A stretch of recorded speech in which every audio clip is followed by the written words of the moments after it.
लेकिन उस कालखंड में उस समय जो कुछ हुआ वो इस राज्य के प्रति अपराध था, और जो लोग भी उस अपराध में सम्मिलित थे वो सब इस राज्य के अपराधी हैं।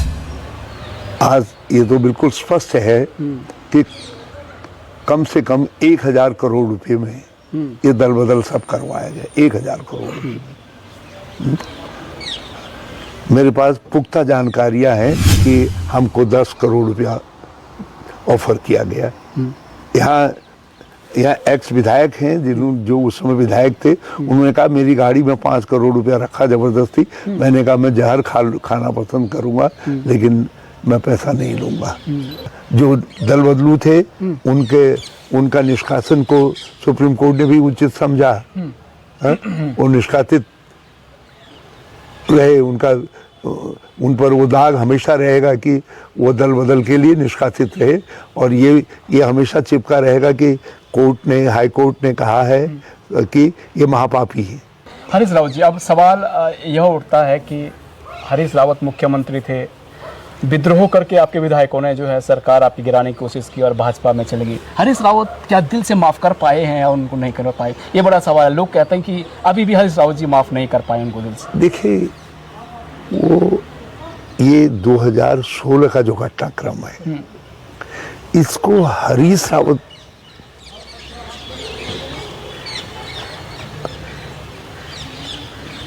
के रूप में नहीं देखा जाना चाहिए। इसको उत्तराखंड और उत्तराखंड के लोकतांत्रिक इतिहास के रूप में देखा जाना चाहिए। क्या ये एक विधानसभा में सत्तारूढ़ दल के विधायक बागी होकर के भाजपा में सम्मिलित होते हैं और बागी पैसे के आधार पर होते हैं? आज ये तो बिल्कुल स्पष्ट है कि कम से कम 1000 करोड़ रुपए में ये दल बदल सब करवाया गया। 1000 करोड़ रुपए। मेरे पास पुख्ता जानकारियां हैं जिनमें एक संवैधानिक अथॉरिटी को कहा गया कि साहब आप इस तरीके का निर्णय दे दीजिए, 100 करोड़ रुपया आपके घर जहां कहते हैं हम वहां ये 100 करोड़ रुपया रख देंगे करके।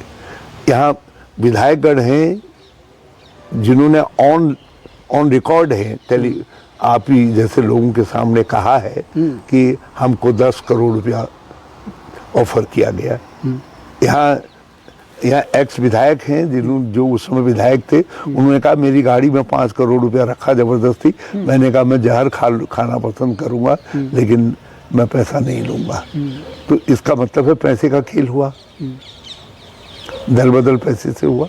यदि ये उत्तराखंड के लिए पैसे से दल बदल होना सौभाग्य सूचक है तो भाई उत्तराखंड कहेगी नहीं ये तो हरीश रावत का मामला है, हमारा क्या मामला है। और यदि सरकार नहीं, छोड़ दो, व्यक्ति महत्वपूर्ण नहीं है, इंस्टीट्यूशन महत्वपूर्ण है। इंस्टीट्यूशन से ज्यादा महत्वपूर्ण राज्य है, जनता महत्वपूर्ण है। तो ये इस तरीके की एक धन बल से आपने किसी सरकार को गिराया, फिर जब नहीं गिर पाई तो षड्यंत्र पूर्वक उस सरकार को जो है गिराने के लिए आपने एक स्टिंग का बहाना लिया, अनवेरिफाइड स्टिंग होता है। रातों रात चंडीगढ़ जाकर के जो है ये कह दिया जाता है नहीं इसमें कोई कट एंड पेस्ट नहीं है, ये पूरा है, और मंगा करके रातों रात प्रधानमंत्री को वापस बुलाया जाता है गुवाहाटी असम से, और मंत्रिमंडल की बैठक करके सरकार बर्खास्त कर दी जाती है। तो ये जो कुछ हुआ है, क्या ये ठीक है, स्वस्थ है? इसमें स्वस्थ परंपराएं बनी है, और ये स्वस्थ होता तो फिर हाई कोर्ट और सुप्रीम कोर्ट का निर्णय क्यों केंद्र सरकार को अपना निर्णय वो नोटिफिकेशन महामहिम राष्ट्रपति को वापस लेना पड़ा जो उन्होंने हमारी सरकार की बर्खास्तगी का किया था। हरीश रावत को कोई नुकसान नहीं हुआ। हरीश रावत तो जिस दिन मुख्यमंत्री बन गया उस दिन, और मुझे जो करना था वो मैंने, हरीश रावत क्या कर सकता है वो आपदा प्रबंधन जो मैंने किया, आपदा के बाद जिस तरीके से निर्माण और पुनर्वास का काम किया, उसमें मैंने दिखा दिया कि हरीश रावत और उसकी सरकार की क्षमता क्या है। हरीश रावत जी, एक सेकंड, मगर इस घटनाक्रम से जो नुकसान राज्य को होता है, उस नुकसान का आकलन किया जाना चाहिए। हमारा बजट 3-4 महीने गायब रह गया।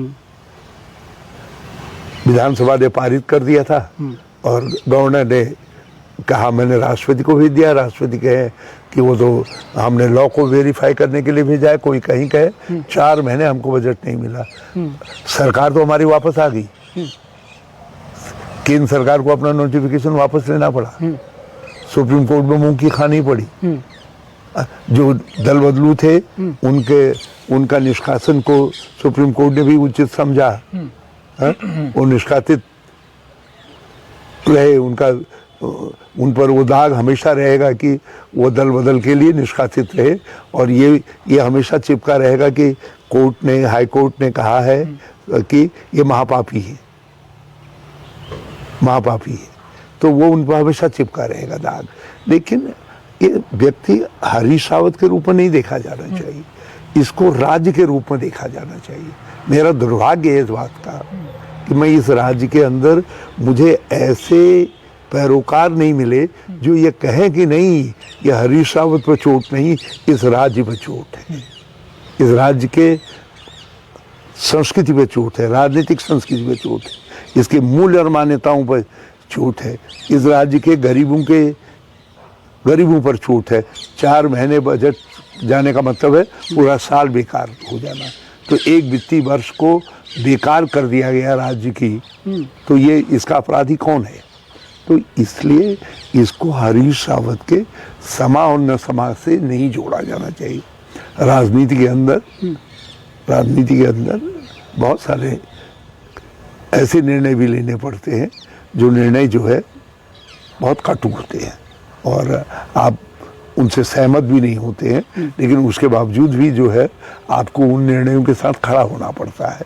तो ये राजनीति में कल क्या निर्णय होगा वो नहीं है, लेकिन उस कालखंड में उस समय जो कुछ हुआ वो इस राज्य के प्रति अपराध था, और जो लोग भी उस अपराध में सम्मिलित थे वो सब इस राज्य के अपराधी हैं।